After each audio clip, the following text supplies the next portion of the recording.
United for a better future, building a stronger Philippines for all. And I quote, "Life denies its best to people who will not give their all to it. Success does not come to the holdouts. The individual who achieves is the one who believes he can and throws himself into reaching his goal." Norman Vincent Peale. In 2022, when you installed me as Speaker of this House of Representatives, we were emerging from a multitude of unprecedented challenges.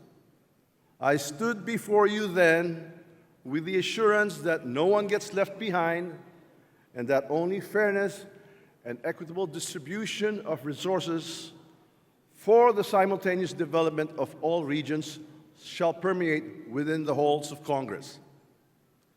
Our central theme upon the assumption of our duty was unity and solidarity, a much-needed solution to a fragmented Filipino society hounded by the debilitating impacts of the pandemic, political divisiveness, threats to our sovereignty, and global conflicts.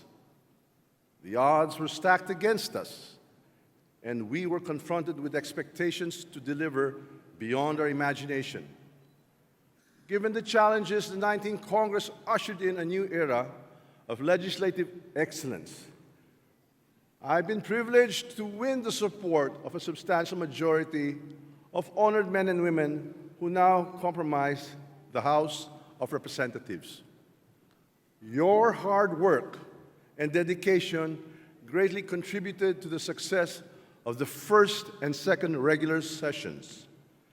Together, we have forged a path that sets aside pride, ambitions, differences, and self-interest, but puts ahead perseverance, understanding, diplomacy, and diligence. Nangako tayong lahat na magtatrabaho ng tapat. Nakasundo na isang tabi ang politika. Gagawin ang lahat para iangat ang kabuhayan at ang kabuhayan ng ating mamamayan. As we open the third regular session of the 19th Congress, we ride on the momentum of our significant achievements from the first and regular sessions. Our unwavering commitment to unity and progress has paved the way for transformative laws that uplift and empower every Filipino. Our mission is clear: to build a Philippines where every citizen can live with dignity, opportunity, and hope.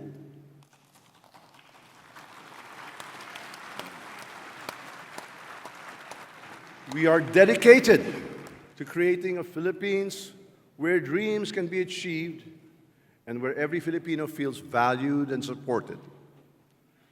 Together, we continue to build a brighter and more prosperous future for all. Ladies and gentlemen, from the opening of the first regular session on July 25, 2022 to this date, the House of Representatives has attended to a total of 12,405 legislative measures consisting of 10,565 House bills, 1,839 resolutions, and 1 petition. Out of these numbers, 4,125 measures were processed within a span of 149 session days, or an average of 28 measures processed per session day. In the regular session alone, a total of 58 Republic Acts were enacted, a result of your outstanding consensus-building and resolute efforts to accomplish the tasks at hand.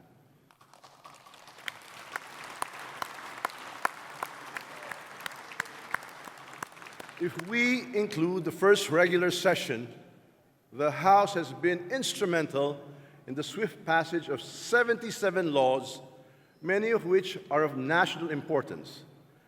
These include the recently signed 2 landmark legislations, Republic Act number 12009, or the new Government Procurement Act, which introduces crucial reforms that safeguards public funds, eliminate corruption, and foster a more competitive and fair procurement environment. and Republic Act number 12010, or the Anti-Financial Accounts Scamming Act, which strengthens our financial system by preventing fraud and promoting trust among consumers, businesses, and investors. Worth noting also is Republic Act number 11976, or the Ease of Paying Taxes Act, which instilled optimism among taxpayers who long for a more streamlined process in dealing with tax-related intricacies and provides a positive move towards improving tax compliance.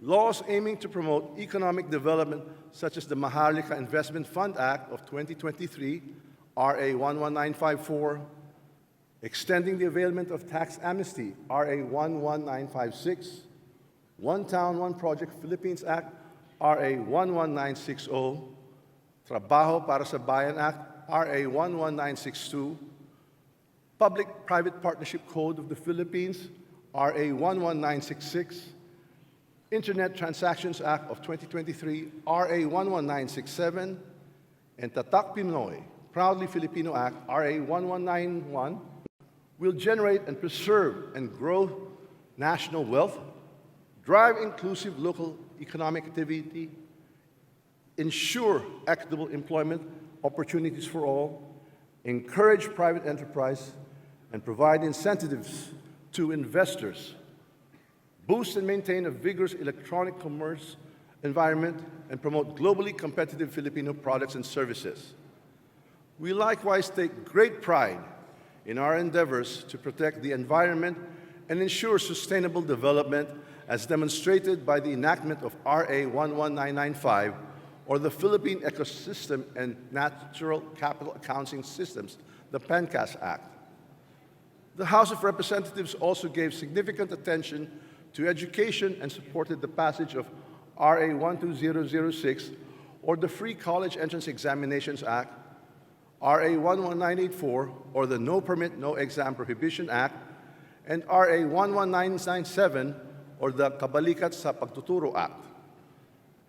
Out of the 17 priority measures identified by the President in his 2023 State of the Nation address, 5 have been enacted into laws.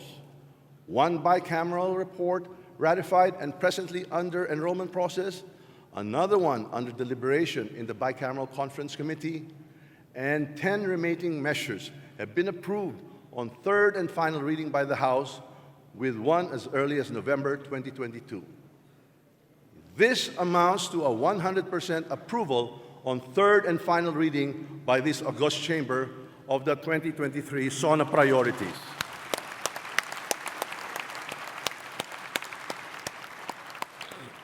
Lahat ng kailangang batas na hiniling ni Pangulong Ferdinand R. Marcos Jr. sa nakaraang State of the Nation address, pasado na po lahat dito sa House of Representatives.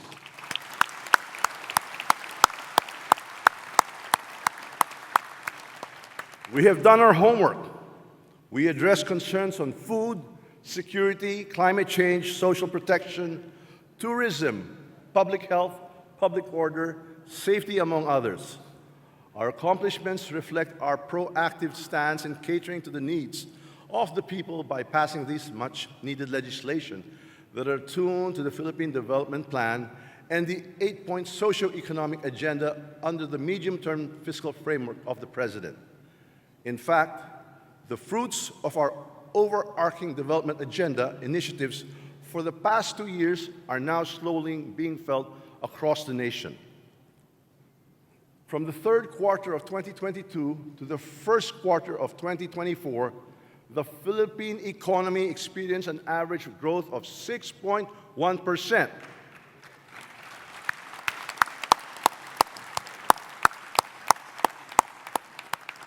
For the first quarter of 2024 alone, the Philippine economy outperformed Indonesia at 5.1%, Malaysia at 4.2%, Singapore at 2.7%, and Thailand at 1.5%.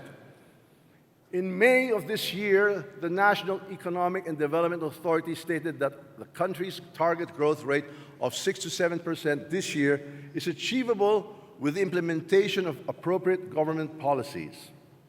As a result, the country is expected to continue outperforming most emerging economies and expand further to a range of 6.5 to 7.5% in 2025. This is not far from the 6.2 economic growth projections for the Philippines in 2025 by key international financial institutions such as the International Monetary Fund at 6.2%, the Asian Development Bank at 6.1%, and the World Bank at 5.9%. I believe, dear colleagues, that policies have all been put in place and the gains of a competent, focused, and thorough legislative process are now bringing significant improvements to our economy. In June of this year, Fitch Ratings, a recognized credit rating company, affirmed the country's investment-grade long-term foreign currency trading at a BBB rating with a stable outlook. This indicates the country's robust medium-term growth and suggests a reduced credit risk. It also states that our ability to meet financial obligations is sufficient. This can be attributed in part to the pursuit of priorities such as the Build Better More infrastructure program and the investments in public-private partnerships. Malinaw po ang estado ng ating ekonomiya, matibay at matatag.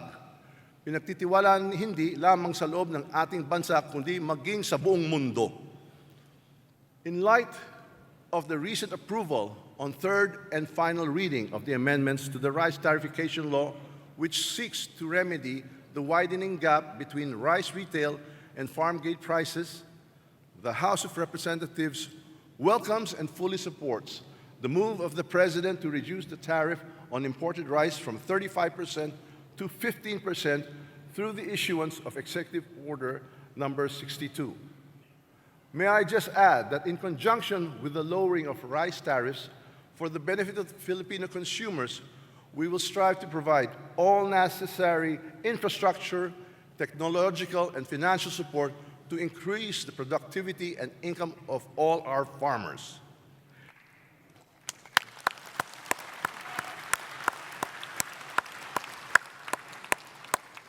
By augmenting the rice supply and managing prices, rice becomes more affordable and thus accessible to all Filipinos. Also, our diplomatic relations and alliances with other countries have also been at an all-time high. In Tokyo last June, the House leadership met with Speaker Fukushiro Nukaga of Japan and other Japanese lawmakers to enhance the defense and security cooperation between our countries. During the meeting, we made a firm commitment to expand the trilateral cooperation among the Philippines, Japan, and the United States. We also addressed the matter of fair access to Philippine agricultural products by reviewing the Philippine-Japan Economic Partnership Agreement, assistance for infrastructure projects through the Official Development Assistance, the ODA, protection of the rights of overseas Filipino workers, and Japanese investments. This collaboration serves to fortify our bilateral relations and the strategic partnership. Hindi lamang paggagawa ng batas ang pagpapatibay ng ugnayan sa ibang bansa ng inaasikaso natin. Aktibo pa rin tayo natin ginagamit ang oversight function ng Kongreso para bigyan ng solusyon ang mga problema hinaharap ng ordinaryong mamamayan.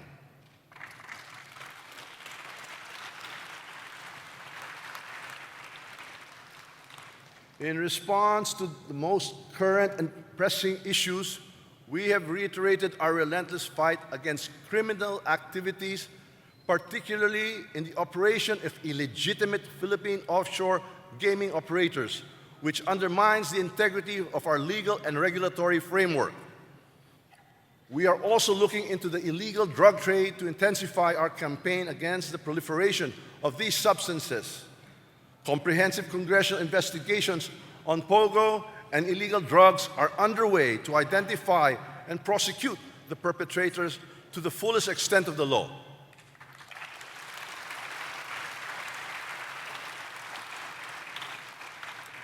The House likewise aimed to safeguard the purchasing power of our countrymen by keeping inflation under control and reducing electricity costs.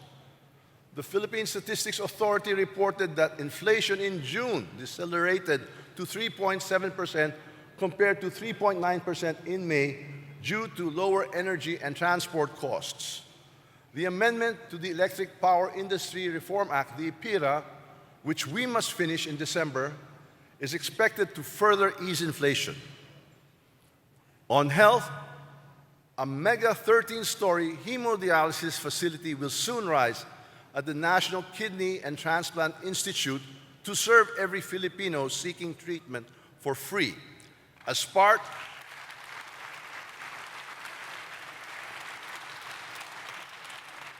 This is as a part of the integral legacy specialty hospital projects of the President.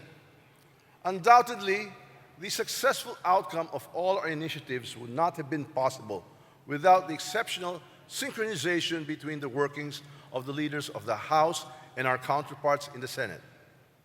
To ensure a seamless legislative flow, both houses agree that our priorities must align with the efforts of the administration of President Marcos Jr. and his agenda for prosperity and the Bagong Pilipinas brand of governance. The existence of this dynamic relation helps formulate and implement government programs efficiently and more effectively. We at the House of Representatives stand united with the President in his desire to advance the legislative initiatives that will shape the nation's path forward. This is a time for unity, and we fully support the President.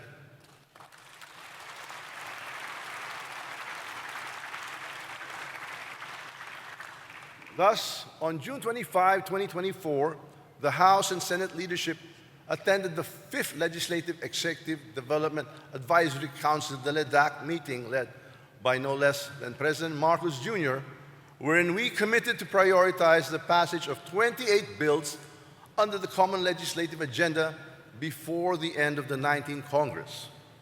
Among the bills on the priority list are the Anti-Agriculture Economic Sabotage Act, the Philippine Self-Reliance Defense Posture Program Act, the Philippine Maritime Zones Act, amendments to the Right of Way Act, amendments to the Electric Power Industry Reform Act, or EPIRA, the Create More Act, VAT on digital transactions, and our proposal on the reforms in the Philippine capital markets. More importantly, the LEDAC agreed to include the Archipelagic Sea Lanes Act in the top priority list to strengthen the country's sovereignty over its archipelagic waters and maritime resources.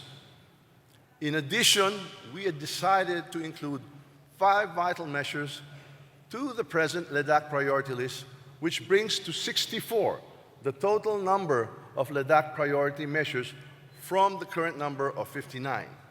And these include, aside from the Archipelagic Sea Lanes Act and the reforms in the Philippine capital market I mentioned earlier, number 1, amendments to the Foreign Investors Long-Term Lease Act, number 2, amendments to the Agrarian Reform Law, and number 3, amendments to the Rice Tarification Law. Of equal importance are affordable housing, education, agriculture, welfare programs, and employment generation, which we aim to fund by approving the proposed 6.352 trillion 2025 General Appropriations Bill before the session adjourns in September.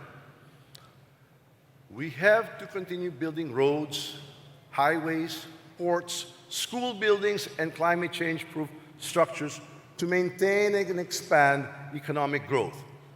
Progress has to reach the remotest community.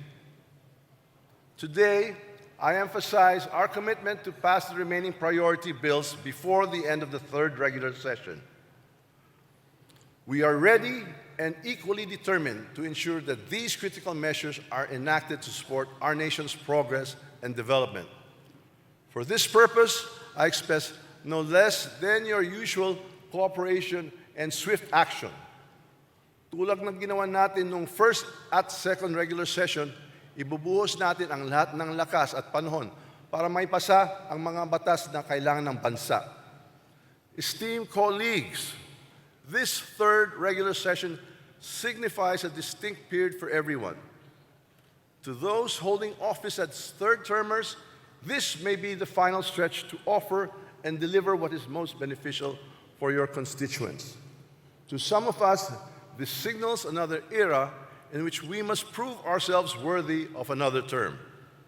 Regardless of the objective, we are all gunning for the same outcome: victory for the Filipino, our nation, and the generations to come, and we continue to march toward that goal now.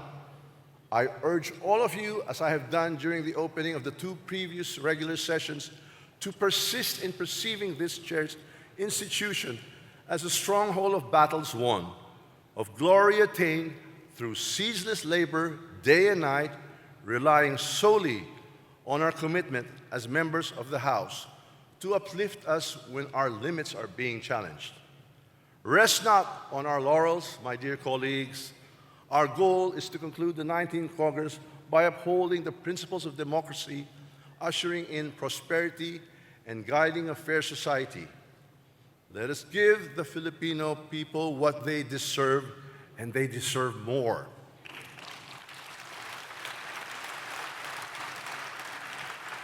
Namo nga salamat ngan mabuhay po kita nga tanan.